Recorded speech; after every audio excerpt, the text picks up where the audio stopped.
Hey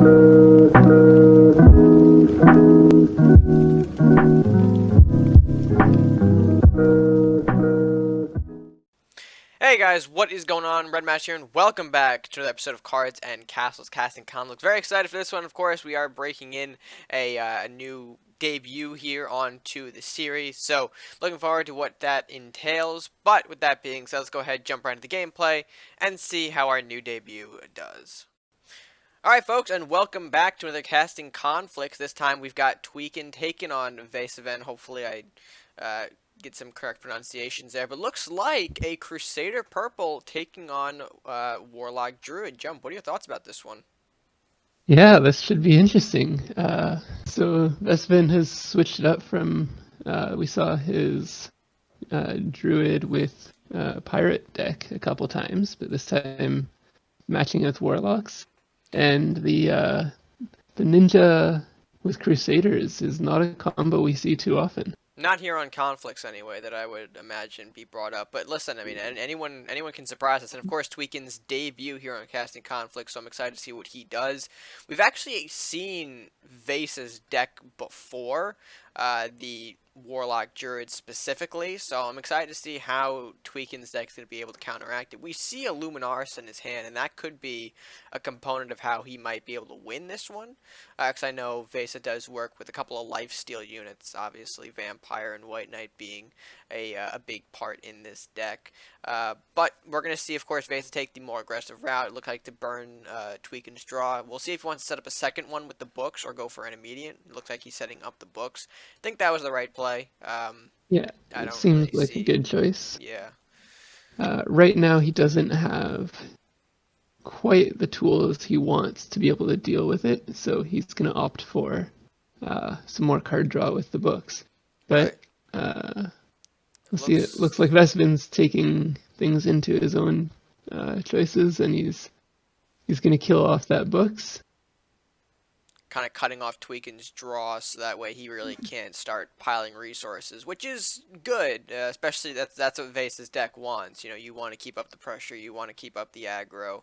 But Tweakin, it might be able to do something here. He's flashing the Blacksmith Rat King at us, but Flame Shield White Knight plus Blessing is That's not gonna. Well, yeah, he's huge flashing White Burning Knight Sun. now. But he's flashing Burning Sun though. He's running that in Burning hand. Sun is super necessary here. It is. It is. He's going to end up but having now he to won't take... have enough money to do the Blacksmith Rat King combo, although it's still the right choice to pull that out immediately.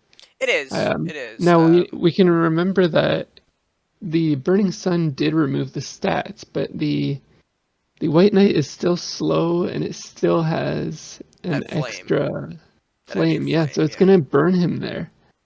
But actually, I like what he does here with the flying books here. Instead of using a Rat King, he uses the books to maybe force a minor trade and not really with White Knight. Because, of course, White Knight would not get the full lifesteal out of a trade with that book. So instead, it looks like he's going to opt for a second minor, another Questing Knight, and, of course, continuing the White Knight pressure. But we see and know, I think Tweakin is going to go for the Rat King combination here. I would trade the rats, not necessarily the Rat King yet, obviously, because of the lifesteal. He's got to trade it eventually, yeah. But at least not do it first. Like, it should be his last one. Exactly. He's got to do it in that order. In that order, perfect. It was a hefty trade. Well-executed play, but it's, we'll see. vesaven's got 2 cards left, but he's in a strong position. So if those 2 cards can prove to Companions, maybe, I'm thinking. Useful here, like a Centaur. Obviously, it's not a global buff since he didn't place that before attacking. And yeah, it will be the Centaur. So he does go, again, more face damage. Yep. Yeah, straight to the face. And a wizard. I imagine we're going to see another Rat King here. Either that, or does he go for... Well, he can take out... yeah, so there's a draw, and then we'll see the Rat King. Probably, yeah. Yeah, so that's going to take out a couple more.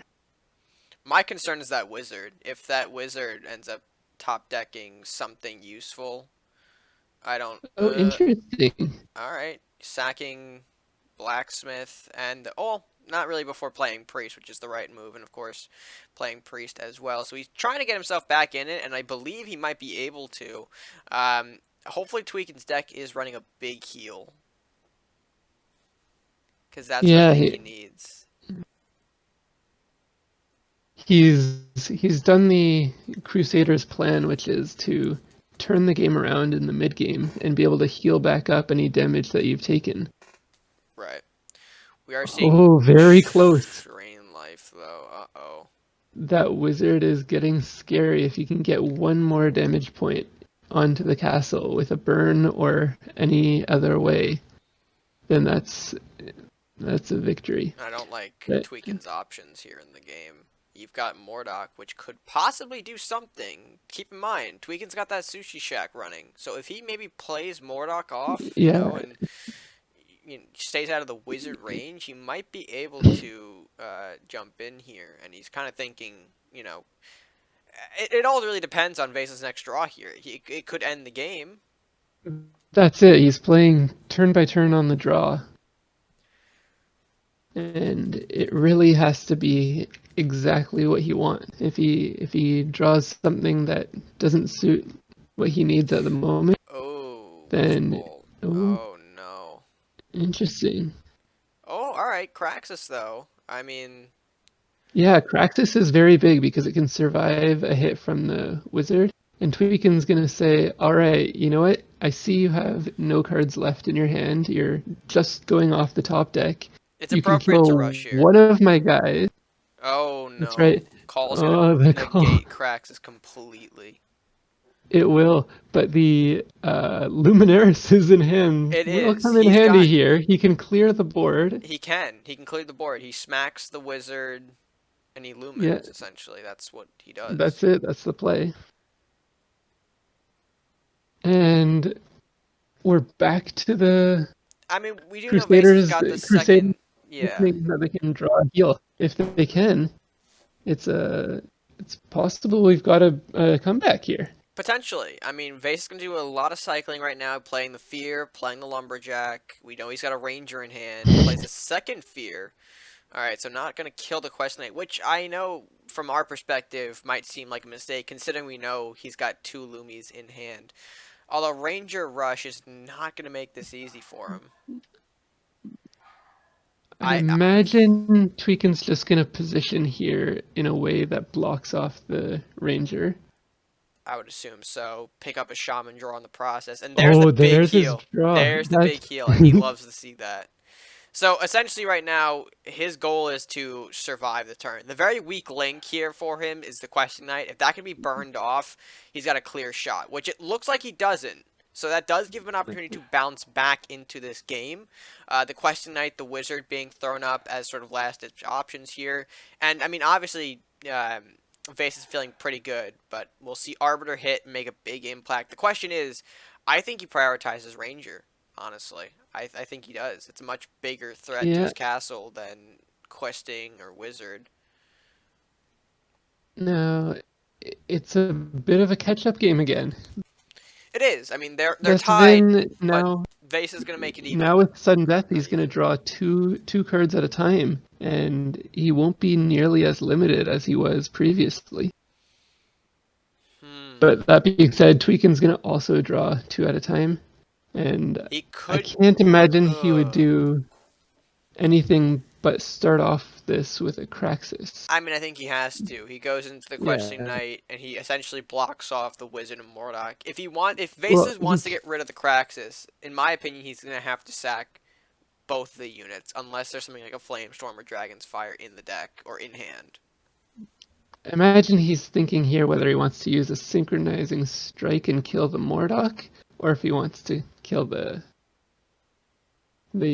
immediate threat in front of his castle, and I think he made the right choice there. Right, I would take the immediate threat because Vase's deck is designed to just whittle away at castle health.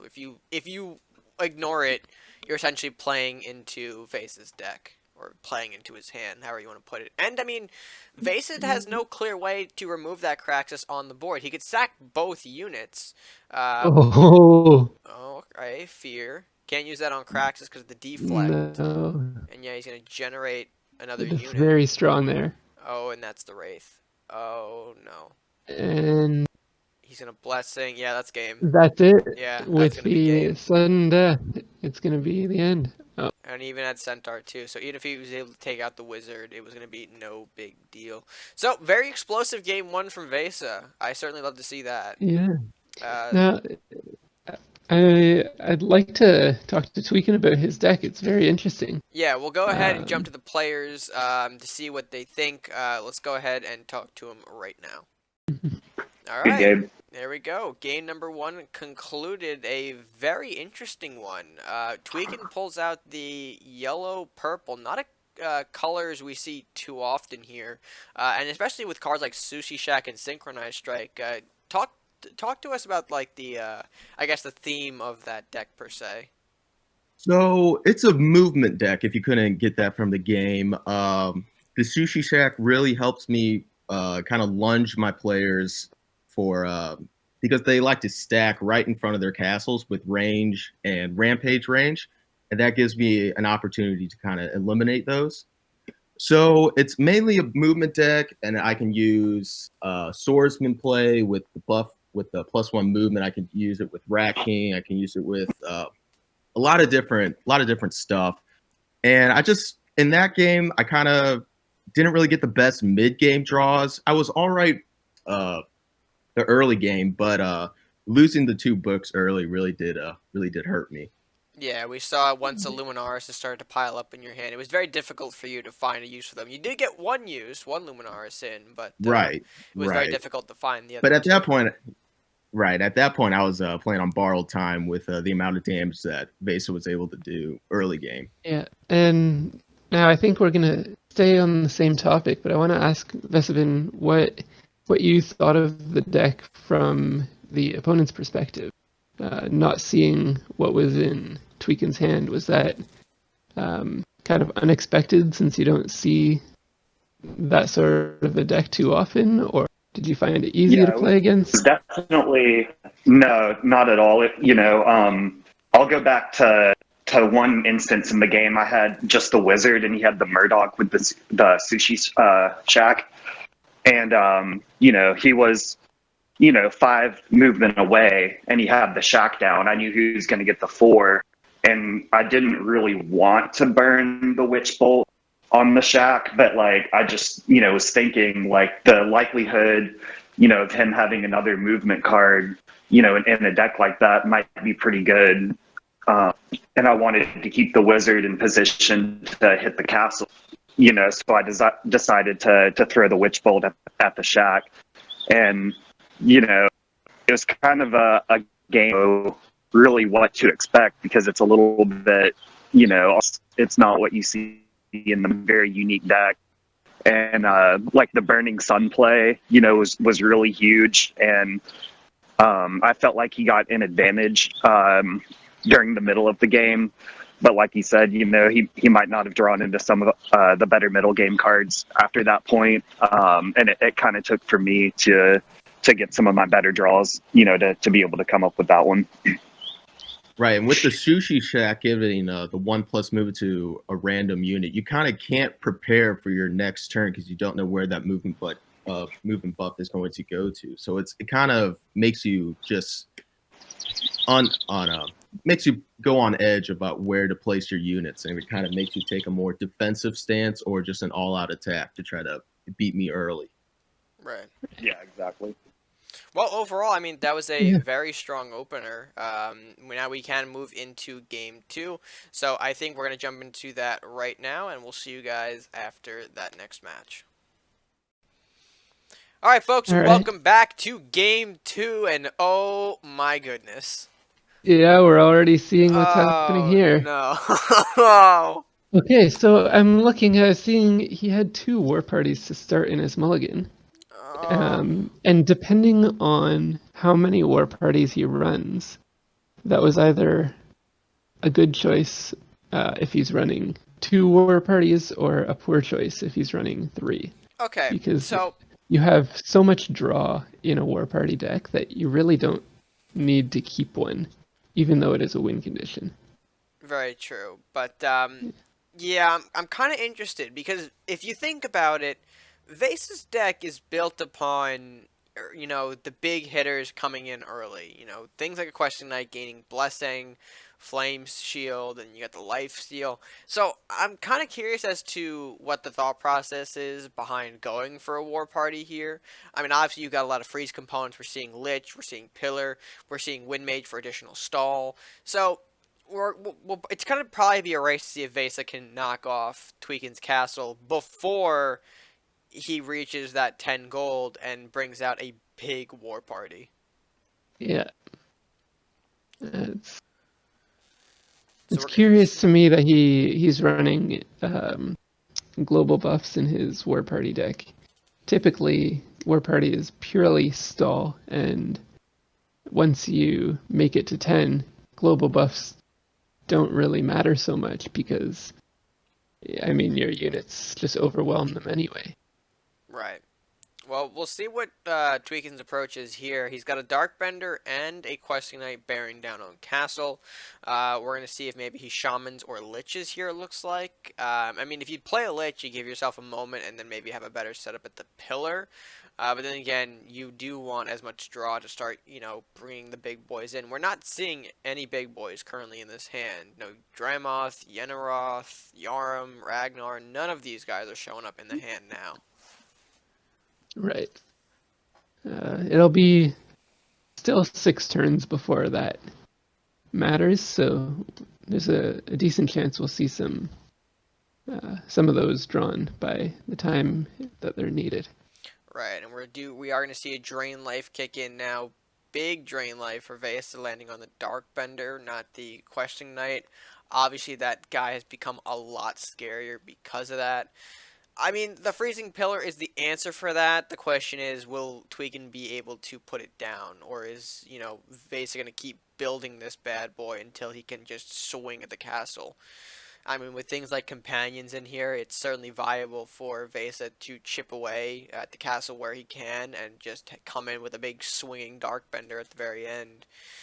So I am kind of nervous for Tweakin here. As much as I despise the War Party deck and how it plays, it still sucks to see any deck go down to a big range unit that, you're not able to do much about. Oh, no. Oh, I think that nearly spells doom. That does. Even a Freezing Pillar will only provide temporary relief since it's so close to the enemy castle. Right. We are going to see Cleric come down, though, for a bit of a relief effort here. Heals himself. I mean, there is a way for Tweakin to deal with this. I mean, I don't know if he's running Lightning Blade in the deck, but that could be certainly a big swing card right about now. He's aiming at the Monk and Divine Knowledge as his next turn. We'll see if that goes through. Hoping to draw more freeze is really his dream here. Yeah, so we'll see a Flamestorm come in and not anything else, which actually could be a big turn for No, I'd like to see, if he's going to use Divine Knowledge anyway this turn, I'd like to see him use it before he attacks. Right. Definitely get your draw in before you attack to see. Perfect. Because it could provide something that changes your decision making. Which Blacksmith can certainly show off. He's still going to play the Monk, though, regardless, noticing that even if he gets in 2 or 3, not going to be a whole big deal. But essentially, we are seeing, I think, what a different approach to Tweakin's deck is here. Rather than just stalling, we are seeing him heal up his castle through Cleric and Monk, which is going to, I think temporarily, prevent him from falling here and being able to play the War Party eventually. Yeah, no, Tweakin set up a little bit of a trap, or he's hoping that he did. So he's hoping that vesaven will run in with a strong unit and attack his Monk. And then his Monk will be able to be in a position where his next turn's Mordok can run in and combo to kill that Darkbender. I mean, it still can. Like he actually got it. Yeah. Yeah. It's right there. The slight mistake is that he played it on the bottom side of the map. So in oh, Uh-oh. oh no. No! His entire Oh, you hate to strategy. see it. That is Oh, upsetting for sure. shit. He wants it. Uh, no, I was saying, if Tweakin had played his monk on the top, the row just above his castle, Hmm. it would have provided him with a lot more reliable way of pulling off that same combo, since his own Mordok spawns below the square that Mordok's on. Well, this is going to be a tough one for sure to get out Yeah, of.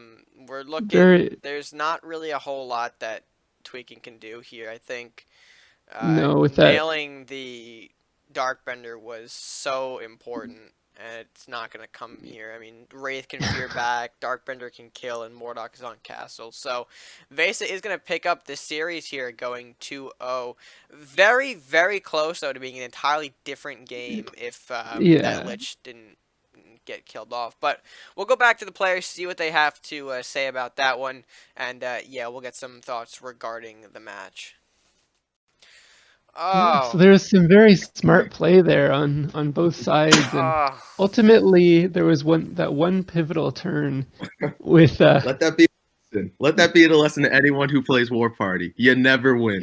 you know, it's a it's a real part of the game that there is a luck aspect, and sometimes it's just Oh, not on your side. I was ready. I was like, oh, I could do it. That was very Yeah. good. I played them. Essentially, that's the play you wanted, and it was right there. And we were talking about it. Like, yeah, he hits the dark bend, he gets rid of the threat. Has a little bit of cleanup to do, Mm-hmm. but you know, definitely not the end of the world. Keep you in enough for War Party, but yeah, that not the ideal situation you had there Right. in game. I played the monk one space back to kind of draw in the Mordok hit, Right. and it kind of backfired with hitting the Lich. So I was just praying that he wouldn't get a headless, and then I was Yeah. praying that it wouldn't go on the Lich, and everything. Now, an Oh, additional question for Tweakin, though. We did see War Party go up against a deck that I think kind of focuses more on, you know, castle damage, or at least that's what I'm assuming here on Vase's side. I mean, we've seen him essentially, you know, Blessing and Flame Shield on these lifesteal units, get them big and smack face. So, I noticed in your War Party deck you were running things like Cleric and Monk. Talk to me about the reasoning behind those inclusions. We were mentioning how perhaps they were to, you know, build back up your castle if you maybe took a beating to kind of keep you in the game for War Party. Was that like the goal of those units? right. So as we saw in the last match, he had a lot of buff decks, a lot of buff cards that he would use on mainly one unit, and that was the Undead Knight and or the right. And I was kind of nervous picking War Party to begin with because I was hoping that I would grab the freezing pillar early, which I did. So I was hoping that I could draw him in to hitting my castle and using a lot of his cards early, and then I could just freeze him with the freezing pillar. Right. And then hopefully, and usually when you see War Party, you kind of have two mindsets: either rush or kind of just play back defensively. Hmm. And when he saw the War Party initially, I thought he was going to take a defensive stance, which he kind of did until I saw the Rampage Darkbender, and I was kind of like, oh shit, I'm in a world of hurt. So I really needed to try to get to the Darkbender, but I really didn't have anything to get him, and that's why I like my movement buff, my movement deck, is because when that shit happens, when you put a rampage on a darkbender or a wizard and you can just hit the castle and run back, there's really no chance of you to hit that darkbender or that wizard unless you have a movement buff or high enough health. But even then, he probably has a unit stacked in front of that. So the likelihood of that single unit surviving to hit the darkbender or wizard is probably low. Right. Right.